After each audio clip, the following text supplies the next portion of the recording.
Et tu vois, comme des connaissances concernant les cycles, on parle on a parlé, on a couchoté les cas. On voit les cycles, on parle de la fin du Kali Yuga. Mais le nombre de cycles qu'il y a pu y avoir déjà, qu'il peut y avoir encore, ce qui représente la dimension qui est ici, eux, ils les connaissent. Les Indiens? Ben, bien sûr. Ils connaissent tout l'ensemble, depuis le début de la création jusqu'à la fin. Ils connaissent le tout. Même dans la tradition même de le dernier... Non, mais ils ont ça en eux. Mais ils ne le connaissent pas nécessairement. Ils ont ça en eux. Pour eux, tu leur parles de la durée, du temps, ils ne savent pas ce que tu racontes. Ah oui, Ils le vivent, c'est pas pareil. Eux, ils vivent dans l'éternité d'une façon générale. Ouais. Qu'est-ce que tu racontes, toi? Sinon, tous les orientaux, normalement, sont dans cet état. Ils sont plus facilement dans cet état, mais l'Inde, c'est particulier. Ouais.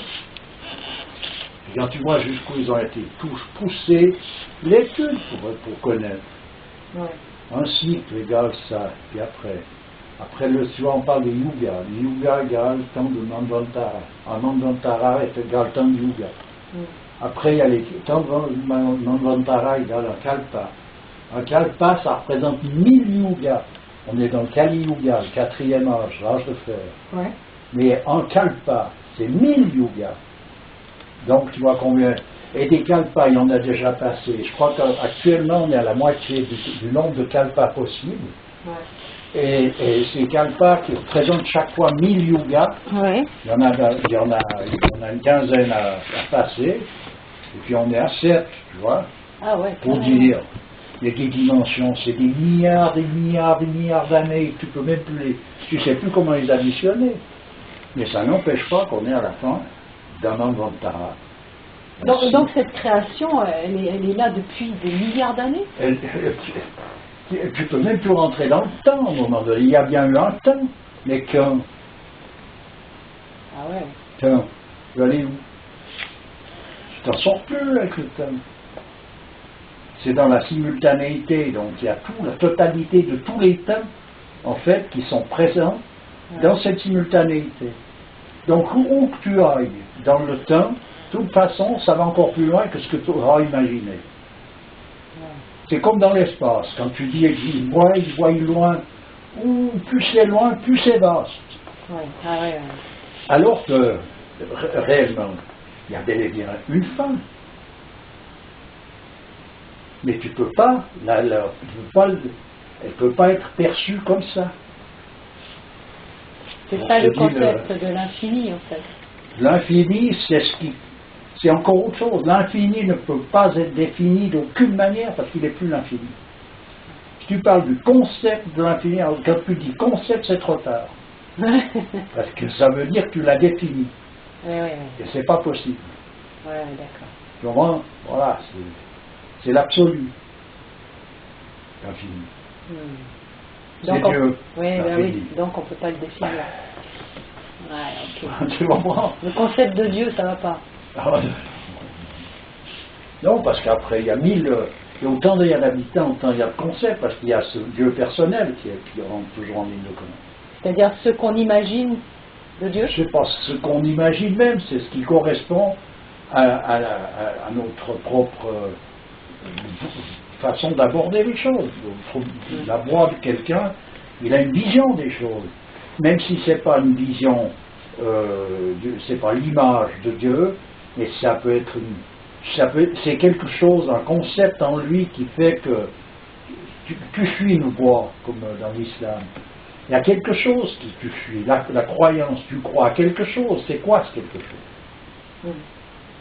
Ce quelque chose-là, quand tu l'élabores à quelque part, tu le ressens, tu le vois, tu l'imagines, c'est un truc personnel. C'est pas Dieu, ça. Oui. C'est ton Dieu personnel. Mais ça ne veut pas dire que c'est arbitraire. Oui. Et Dieu en tant que tel, il contient la totalité de toutes ces abstractions de la terre, de tous les hommes qui vivent sur terre, de tous ceux qui ont déjà vécu et tous ceux qui vivront encore. Donc alors, qui est-il? Tu comprends? Ouais. Attends. Et en même temps, c'est tout simple aussi, d'une certaine manière. Mais vu par le bout de vouloir chercher à la manière dont on veut chercher, on s'empêtre dans un truc sans fin. Pour entrer dans l'autre direction, où finalement, comme je dis, l'ensemble de tout l'univers, de la création du début à la fin, c'est quelque chose, c'est un flash. Un clignement d'œil. C'est simultané, tout est en simultanéité. Et ça permet de comprendre d'une autre manière, mais bon, après, pas toujours. On ne peut pas brûler ni les étapes, ni changer l'état d'esprit qu'on a à cet égard. C'est vraiment difficile à concevoir tout ça. Hein. À quelque part, oui, puis en même temps, ça dépend. Moi, je sais que mon père, un jour, il était au bord de l'océan, il sentait l'océan barater, tu sais, ce mouvement d'océan. Il était à l'intérieur de lui, cet océan. Oui. Mais c'est pas rien qu'une sensation approximative, c'est bel et bien ça. C'est cette respiration de cet océan, dedans. Ce flux et ce reflux. Oui, il était à l'intérieur. Parce que c'est ça, tu fermes les yeux. Mais c'est le mouvement de la vie. Hein.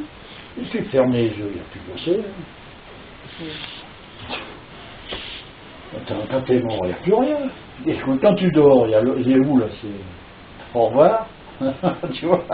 Donc il y a quelque chose là qui est étrange. Oui. C'est une vision. Tu veux dire que c'est une vision? C'est pas rien qu'une vision, puis c'est moins qu'une vision, puis c'est plus en même temps. Tu ne peux pas cerner ça comme ça. Là, il y a quelque chose à creuser, il faut faire la démarche. Ça vaut le coup parce que tu rentres dans des dimensions des choses, tu comprends? Mais toi, j'ai eu cet incendie, je là, je n'ai rien à remettre en question. Si tu veux, je remets en question. Je peux être d'accord ou pas d'accord avec ce que je dis, avec ce que les autres disent, avec ce que je fais ou ce que je fais pas, ça ne change rien l'histoire. Ça ne change rien. On ne peut pas être partout. Non. Donc je peux être concentré que sur quelque chose qui lui est immuable, ou bien alors je perds mon temps. Ouais. Puis je ne changerai rien à ma destinée. Tu comprends le truc?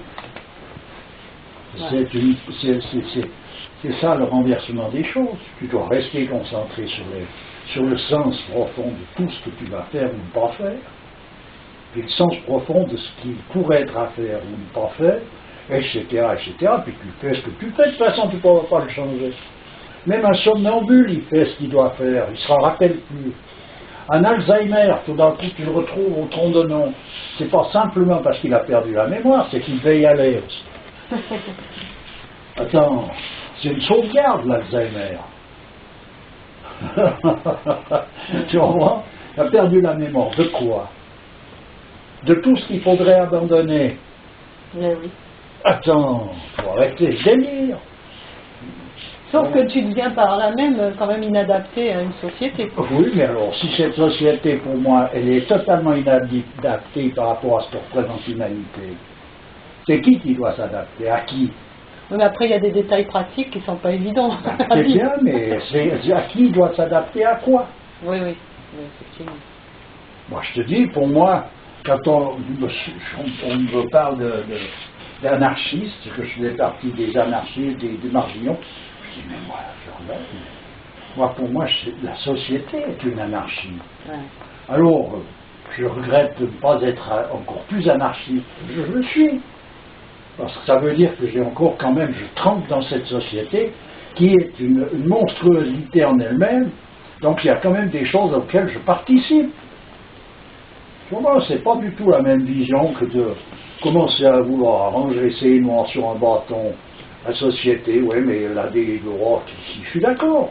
Je suis d'accord avec tout. Mais dans son ensemble, cette société, c'est une anarchie.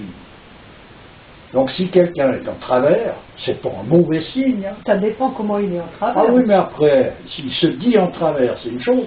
Mais s'il l'est, pour moi, c'est loin d'être un mauvais signe.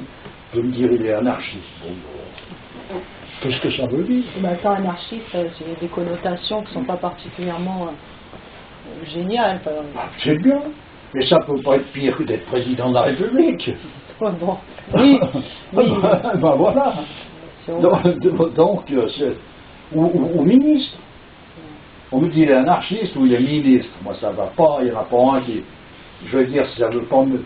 Oui, mais qui sait, il faut me le montrer, parce que C'est pas, c'est pas un coup de frein, ça.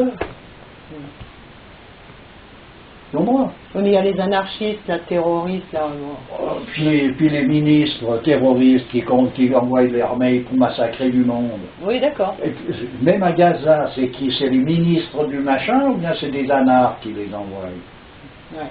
Attends, faut arrêter, là, c'est du délire. Comment, Hitler, c'était un anarchiste ou un président de la République? C'est sûr. Moi, je te dis, je regarde mes points de vue par rapport à quelque chose qui reste immuable. Pas par rapport à une société qui n'arrête pas de brasser, qui change tous les jours. C'est pas un centre, c'est pas une référence de société. Non, non, ça c'est clair. De toute façon, elle est constamment en mouvement, puis elle dégringole en bas les escaliers.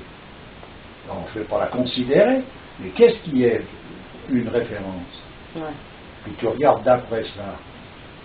Ça change complètement l'allure, y compris notre propre allure. Moi, c'est pour ça que je dis j'ai pas de prétention, parce que c'est impossible d'en avoir. Je voyais même des hommes comme mon père. Si tu lui disais, quelqu'un venait le flatter ou comme ça, Qu'est-ce qu'il disait? C'est comme ça, il paraît. Pourquoi? Il n'aimait pas la flatterie. Si vous voyez où on en est réduit, qu'est-ce que vous voulez trouver? Parce qu'il venait flatter son ego? Oui, parce que c'est ridicule. On en est réduit à l'infirmité. L'homme actuel, il est dans un état d'infirmité. Raison pour laquelle il n'est pas demandé plus d'ailleurs que ce qu'il peut, et puis que s'il accomplit un dixième à la fin des temps, il est sauvé. Oui, c'est parce qu'il n'a plus les capacités pour accomplir autre chose. Le pauvre. Donc c'est un indigent. Et on vient de parler de grandeur, quand tu sais ce que c'est que la grandeur, parce qu'à un moment donné, on l'a en soi, cette grandeur, on peut en avoir la vision. Alors quand on a eu la vision, tu vois bien où tu en es réduit. Tu dis, mais attends, c'est pas vrai, c'est pas possible. C'est comme le gonce quand tu arrives Diocarte au bout du rouleau, tu es dans ton lit, tu as le souvenir même simplement de quand tu avais 20 ans et que tu cours les chemins. Tu dis, voilà où j'en suis. Mais quelqu'un vient te dire, oh, vous êtes merveilleux. Attends, il peut le trouver merveilleux à un endroit où... Oui, mais attends, c'est bon, tu vois, faut stopper. Je veux dire, là, l'homme, il en est réduit, même quand il est dans une bonne disposition, quand il cherche un chercheur, un grand bonhomme, l'homme dans toute sa grandeur manifestée,